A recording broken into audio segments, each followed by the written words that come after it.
നമസ്കാരം സുഹൃത്തുക്കളെ. ഞാനൊന്ന് പങ്കിയെ ഇവിടെ നിർത്തിയിട്ട് പുറത്തോട്ട് പോയതാണ്. പോയിട്ട് ഇച്ചിരി വരാൻ ലേറ്റായി. അവൾ ഇവിടെ വന്ന് കാത്ത് നിൽക്കുമായിരുന്നു എന്നെ, എൻ്റെ വരവും കാത്ത് കേട്ടോ. എളുപ്പം വരാമെന്നും പറഞ്ഞ് പോയത് കൊണ്ട് അവളിവിടെ വന്ന് കാത്ത് നിൽക്കുക, എന്നെ കാണാത്തതുകൊണ്ട്. ഞാനിച്ചിരി താമസിച്ചു പോയി. ഇവിടെ വന്ന് എന്നെ വിളിച്ചുകൊണ്ട് പോകുന്ന സന്തോഷം കണ്ടോ. അവളോട് എളുപ്പം വരാമെന്ന് പറഞ്ഞിട്ട് പോയാൽ എളുപ്പം വരണം, അല്ലെങ്കിൽ അവൾ എന്നെ തിരക്കി ഇറങ്ങും. റോഡിൽ വന്ന് നിൽക്കുമായിരുന്നു. എന്നിട്ട് അവിടെ നിന്ന് എന്നെയും വിളിച്ചുകൊണ്ട് വരുന്നു. ആ സന്തോഷ പ്രകടനവും ആട്ടക്കവും കുലുക്കവും ഒക്കെ കണ്ട പങ്കിയുടെ എന്നെ കാണാതെ വിഷമിച്ച് അവിടെ പോയി നിൽക്കുമായിരുന്നു. എവിടെ ആയിരുന്നെന്ന് ചോദിക്കും ഇത്രയും നേരം. ചാച്ച എളുപ്പം വരാമെന്നും പറഞ്ഞ് പോയല്ലയോ, ഇനി ഇത്രയും സമയം എടുത്ത് എന്തുവാന്നൊക്കെ ചോദിക്കുന്നുണ്ടോ. സന്തോഷവും തുള്ളിച്ചാട്ടവും ഡാൻസ് കളിയൊക്കെ കണ്ട.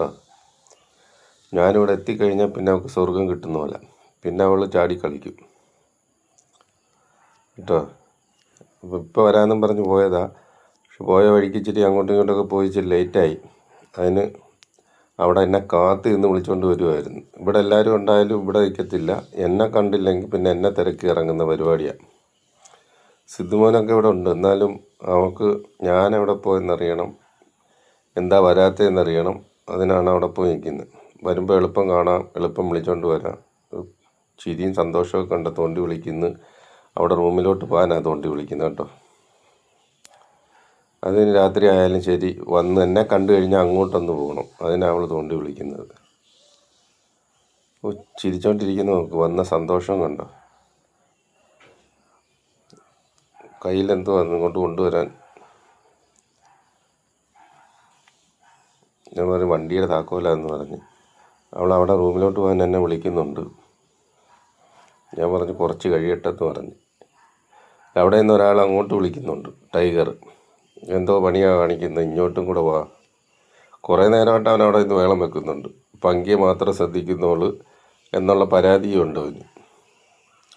പിന്നെ അവൻ പങ്കിയുടെ കൂട്ട് പിണങ്ങത്തില്ലല്ലോ, ആ ഒരു ധൈര്യത്തിലാണ് പങ്കിയെടുക്കുക കുറേ നേരം നിൽക്കുന്നത്.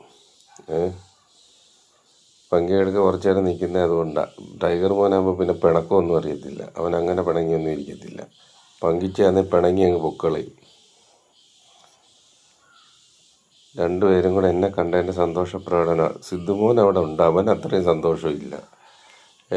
ഇവർക്ക് രണ്ടുപേർക്കും പോയിട്ട് എവിടെയെങ്കിലും പോയിട്ട് വരുമ്പോൾ കണ്ടില്ലെങ്കിൽ ഭയങ്കര വിഷമത്തെ ഇരിക്കും. കണ്ടു കഴിയുമ്പോൾ അതിൻ്റെ ആ വിഷമമെല്ലാം കൂടാണ് ഈ തുള്ളിക്കളിച്ച് ചാടി കളിക്കുന്നതൊക്കെ. പങ്കി അത് എന്നെ തിരക്കി അങ്ങ് ഇറങ്ങും കണ്ടില്ലെങ്കിൽ. എളുപ്പം വരാമെന്ന് പറഞ്ഞാൽ എളുപ്പം വന്നില്ലെങ്കിൽ അവൾ ഒരു സമയം കഴിയുമ്പോൾ അവൾ ഇറങ്ങും. എവിടെ പോയി എന്തുവാണെന്നറിയാനുള്ള വിപ്രാളം കൊണ്ടാന്ന് തോന്നുന്നു. കുഞ്ഞവിടെ എല്ലാം തിരക്കി നടക്കും. അതുകൊണ്ട് അവളോട് എന്തെങ്കിലും പറഞ്ഞിട്ട് പോകുമ്പം അതേപോലെ ചെയ്തിരിക്കണം.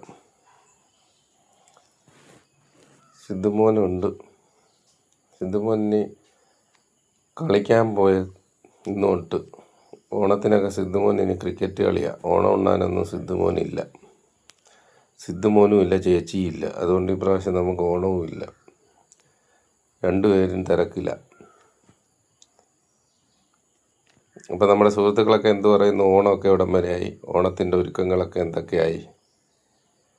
എല്ലാവരും സുഖമായിട്ടിരിക്കുന്നല്ലോ. ഓണത്തിൻ്റെ ഒരുക്കും തിരക്കും ഒക്കെ ആണെന്നറിയാം.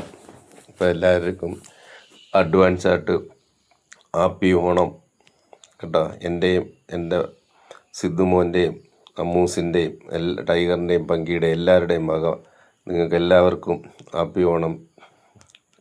ഒരു നല്ല ഓണം എല്ലാവരും ആഘോഷിക്കട്ടെ എന്ന് ഞങ്ങൾ ആത്മാർത്ഥമായി പ്രാർത്ഥിക്കുന്നു. പങ്കിച്ച് കൊണ്ടങ്ങ് പോകാൻ വേണ്ടി എന്നെ ഇന്ന് കാത്തിന്ന് വിളിക്കുക. അപ്പോൾ എല്ലാവർക്കും വീണ്ടും ഒരു നല്ല ദിവസം നേരുന്നു. വീണ്ടും പിള്ളേരുടെ വിശേഷങ്ങളുമായിട്ട് വരാം. Okay, by.